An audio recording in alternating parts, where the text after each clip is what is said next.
Parce que nous, on sait que la croix qui est plantée sur la tombe d'un mort est une ventouse qui aspire l'énergie du mort et qui renvoie à l'égrégore christique. Dis-le. Mais est-ce que les autres sont conscients de ça? Est-ce que les autres savent que lorsqu'un prêtre ou un pasteur va venir lors d'un rituel funéraire ou un rituel d'enterrement, donner la dernière parole de repose en paix et que ce soit la dernière chose que le mort entende et qu'on le mette en terre avec cette dernière mission qu'on lui a donnée, eh bien, vous perdez votre mort. Dis-le. Parce qu'il va entendre repose en paix et il s'en ira dormir. Il va oublier qu'il a laissé une famille, oublier qu'il a laissé un clan, Dis-le. oublier qu'il a laissé une lignée. Il va oublier qu'il a laissé des enfants, une femme.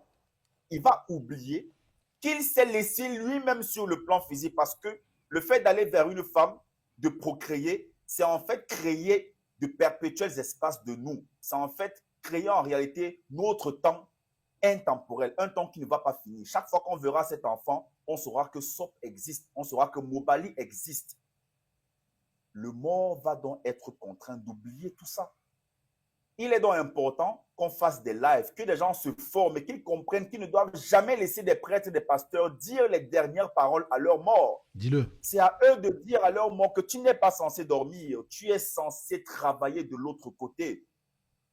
Tu nous as laissés ici, les enfants doivent aller à l'école, je dois continuer mon travail, je dois gérer la famille, ta mère, tes soeurs, tes cousines. Je dois gérer tout ce que tu as laissé, l'entreprise que tu as laissée, je dois la gérer. Si tu t'en vas et que tu ne me donnes pas la force, que tu n'es pas mes yeux sur le plan spirituel de l'autre côté Dis-le. pour me guider, pour faire venir à moi les gens qui vont me permettre de m'émanciper, de grandir, d'encadrer le patrimoine que tu as laissé, je serai perdu. Et si je suis perdu et que tout ça tombe, de l'autre côté, le mort meurt une deuxième fois, car ce qu'il a laissé est resté périr. C'est toute cette prise de conscience qui fait en sorte que nous aurons la capacité de dire ces paroles aux morts.